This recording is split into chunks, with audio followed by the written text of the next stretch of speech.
Hari yang dinanti tiba. Akhirnya, aku bisa merasakan gimana rasanya PKL. Ya, walaupun banyak juga cerita mistis ketika PKL, tapi bagiku, horor itu ketika aku telah menunaikan kewajiban sholat. Rasanya senang dan bahagia bisa bantu orang lain dalam PKL ini. Kalau menurut cerita yang beredar, rumah sakit ini katanya terkenal angker dan kebetulan aku kebagian di sana. Ya, walaupun hampir semua rumah sakit pasti angker, tapi mau gimana lagi. Dan itu pengalaman seram pertamaku waktu itu. Teman-temanku biasanya manggil aku Putri. Aku kuliah di kota ini juga. Kebetulan, waktu itu aku sudah selesai beberes untuk perlengkapan buat besok berangkat. Setelah semua siap, aku bersama kakak berangkat menuju lokasi. Gak sampai 1 jam perjalanan, tibalah aku di asrama. Waktu pertama kali aku menginjakkan kaki di asrama, rasanya kok gini banget. Merinding aja liatnya. Ada kesan seremnya juga. Tapi aku coba untuk gak mikirin ke arah mistis. Takut kalau nanti malah kejadian. Singkat cerita, setelah memasuki minggu pertama masuk PKL, kebetulan aku kebagian shift malam. Dan waktu itu, rekan shiftku ditemani sama 3 orang laki-laki dan 3 teman perempuan. Namanya Dian, Sasa, dan Mega.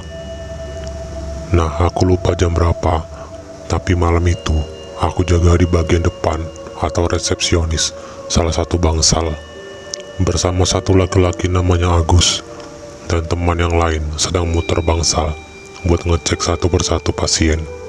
Semakin malam, karena juga sepi, kok mendadak suasana jadi tegang mencekam gini. Tapi untungnya Agus berinisiatif buat ngajak ngobrol, jadi agak tenang walaupun masih merinding. Tapi begonya Agus, kenapa dia malah nyanyiin yang menurutku malah bikin suasana tambah seram. Bayangin aja, dia tiba-tiba nanya gini, "Put, dengar suara orang ketawa nggak? Kayak suaranya itu di ruang sebelah," tanya Agus. Yah, siapa yang gak kesel kan? Suasana lagi kayak gini, si Agus malah bikin suasana tambah serem. Emang gak peka tuh cowok. Sebenarnya aku juga dengar suara itu, tapi aku memang sengaja jawab gak denger, biar Agus gak nanya lagi. Malah ngadi-ngadi nih bocah. Dia nanya lagi kalau ada bau melati. Nah kan emang bener-bener nih si Agus. Gak lama, tiba-tiba ada suara manggil Agus. Ternyata Roni yang manggil. Agus pun langsung pergi. Sekarang aku sendiri di depan. Bayangin aja, gak ada siapa-siapa. Pas satpam yang biasa jaga di malam pun juga gak ada. Gak tahu kemana. 10 menit kemudian, dari arah koridor, aku kayak dengar langkah kaki. Dan itu gak cuma sepasang, tapi kayak ramai orang gitu. Pas aku tunggu, kok gak sampai-sampai nih orang. Pokoknya campur aduk gitu rasanya. Keinget, dingin, gemeter, dan kakiku gak mau berhenti gerak, kayak tremor gitu. Pas posisi kayak gitu, apesnya, aku harus ganti pembalut. Pokoknya malam itu, aku sial banget. Intinya aku doa saja sebisaku. Aku jalan cepat ke toilet yang dekat dan langsung ganti pembalut. Nah, ini kejadian paling seram kalau menurutku. Ketika aku selesai ganti, dan pembalut udah aku kemas sedemikian rupa, biar ketutup rapat, terus aku buang ke tong sampah. Pas lagi cuci tangan di wastafel, otomatis kan kalau ada cermin pasti ngaca dulu. Tahu nggak suara apa itu? Itu suara bak sampah jatuh dan pembalutku kebuka. Dan di sana jelas banget aku lihat ada sosok perempuan pakai baju putih, mukanya pucat banget, rambutnya panjang dan ngesot, sedang dijilatin. Padahal itu aku udah bersihin. Seremnya lagi, pas dia udah selesai jilatin gitu, perempuan itu langsung menatapku ke arahku. Aku bener-bener gak bisa gerak waktu itu. Kayak tubuhku itu nge-freeze, mau kemana-mana gak bisa. Yang aku ingat, aku kebangun di ruangan yang udah ada teman-temanku. Itu kejadian pertama yang paling seram. Masuk minggu kedua, teror perempuan yang ngesot itu gak ada, tapi ada yang serem juga. Kali ini aku lagi sama Sasa. Kejadian juga di malam hari. Walau itu aku sama Sasa lagi muter bangsal sama ngecek pasien. Kebetulan rumah sakit ini lumayan luas, jadi ya lumayan capek. Nah, pas kita jalan ke lorong atau koridor, setelah selesai dari ruangan pasien, kok tiba-tiba aku kayak nyium bau melati. Merinding nih. Terus aku tanya ke Sasa kalau dia juga nyium atau enggak, dan ternyata juga nyium. Kita saling natap, larut dalam pikiran masing-masing. Kira-kira ada apa nih kok mendadak nyium aroma melati. Kita terus jalan agak cepat, sampai ketika belok, tuh udah ada kelihatan banget koridor, lorongnya panjang. Kita berhenti, saling pandang, pokoknya udah mikir yang serem-serem. Apalagi, kalau kayak di film-film gitu, tiba-tiba lampu mati satu persatu. Intinya, aku mikir gimana caranya sampai di ujung, tanpa ada gangguan. Setelah berpikir, gak ada jalan lagi selain menyusuri lorong rumah sakit yang di kanan kirinya kayak taman gitu. Kita gandengan. Sempat aku remes tangan Sasa karena emang takut. Nah, pas sampai tengah, itu percabangan. Aku sama Sasa ngelihat ada perempuan pakai baju pasien lagi berdiri gitu di sisi lorong sebelah kanan. Akhirnya kita samperin nih si pasien. Kita tanya-tanya, kok malam gini di luar? Nah, pas sudah sampai belakang, aku sapakan si perempuan ini. Kalau dilihat dari belakang, kayak mbak-mbak gitu, rambutnya sepinggang, tapi agak acak-acakan. Permisi mbak, kok malam-malam di luar? Kenapa? Tapi pasien itu nggak menjawab, cuma diem aja. Nengok pun juga enggak. Aku kira aku kurang memanggilnya. Kemudian aku tanya lagi, tapi agak keras. Nah, pas kedua kalinya itu, mbak-mbak itu nengok. Kita udah deg-degan waktu mbak itu mau nengok. Bayangin kalau tiba-tiba mukanya hancur atau gimana, kan kita nggak tahu. Kalau di film-film pasti ada musik yang gemuruh gitu kan, terus jump scare. Ini juga sama, detak jantungku deg-degan banyak banget backsoundnya.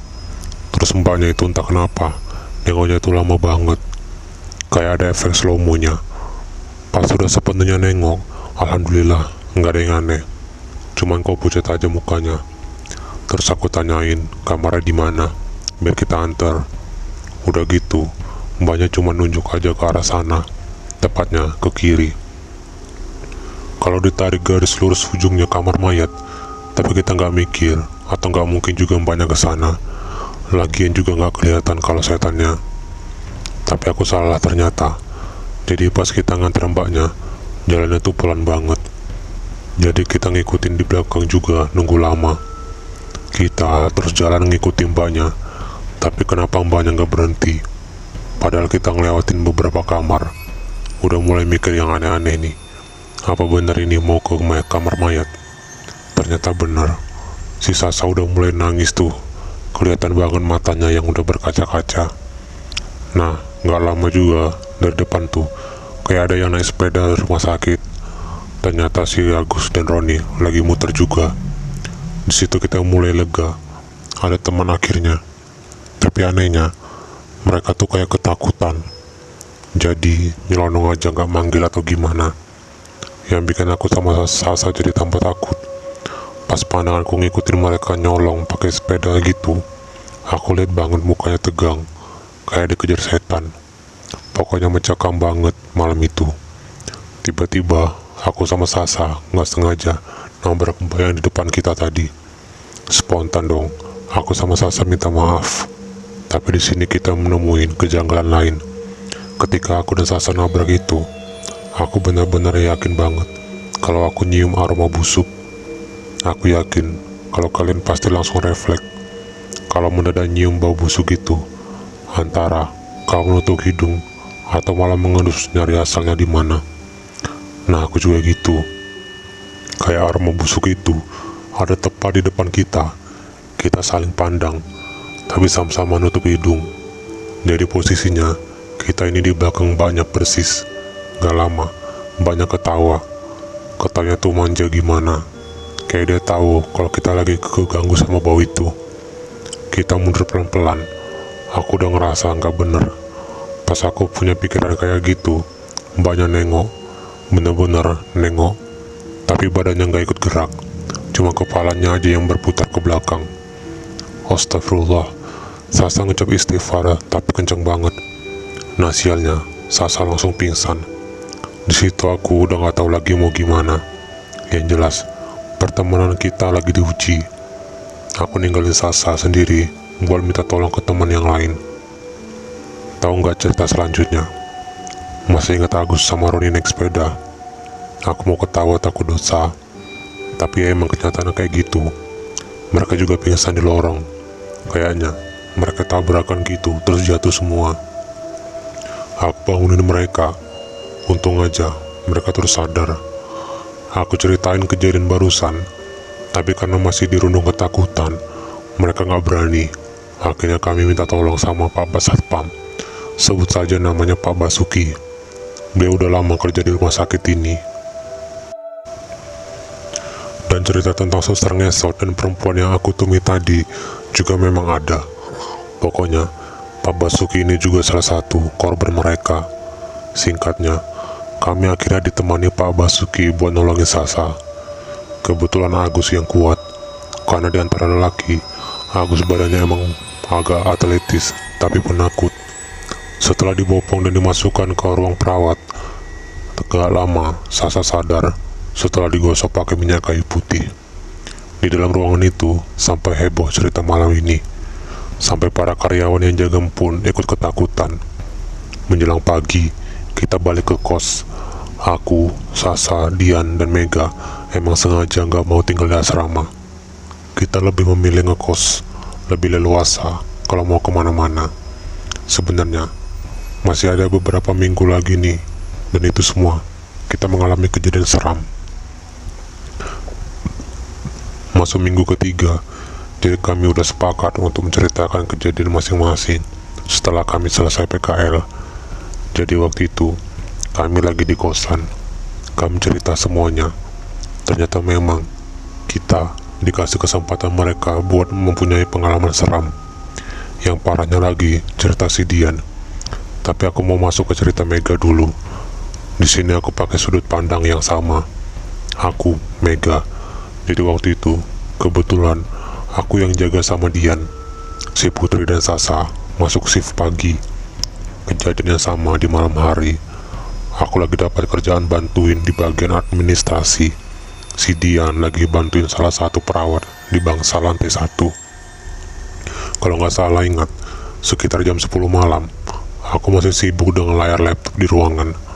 Aku sortir data nama-nama pasien, entah pasien baru, lama, yang udah sembuh atau yang udah meninggal.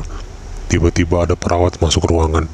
Dia bilang kalau mau ngecek pasien baru yang baru tadi siang masuk, katanya korban kecelakaan. Dia juga sedikit cerita kalau lihat kondisinya udah parah banget tadi siang. Aku tanyain dong, emang parahnya gimana mbak? Dia jawab kalau beberapa tulangnya patah dan banyak darah gitu yang keluar. Selesai cerita, dia langsung pamit ke ruangan pasien buat pengecekan rutin. Singkat cerita, pekerjaanku belum selesai. Aku rehat sebentar karena mataku pusing ngeliatin layar laptop terus. Aku keluar ruangan buat lihat situasi, mondar-mandir nyari angin. Dan pas bangun perawat tadi baru jalan di koridor. Aku samperin dan mau nanya keadaan si pasien. Betapa kagetnya aku setelah mendengar ucapan mbak perawat. Mbak, gimana kondisi pasien tadi? Kataku penasaran. Pasien yang mana, Dik? Yang kata mbaknya korban kecelakaan tadi siang, mbak. Barusan juga mbak masuk ke ruangan terus cerita sama aku kok. Masa udah lupa, mbak? Aku jelasin lagi kronologinya. Aku liatin si mbaknya malah ngerutin kening, kayak heran gitu. Lah, aku malah baru mau ke sana, Dik. Ini mbak juga lagi mau ambil peralatan di ruangan, katanya. Loh, kok bisa? Lah terus tadi yang ngobrol sama aku siapa? Aku gumam sendiri.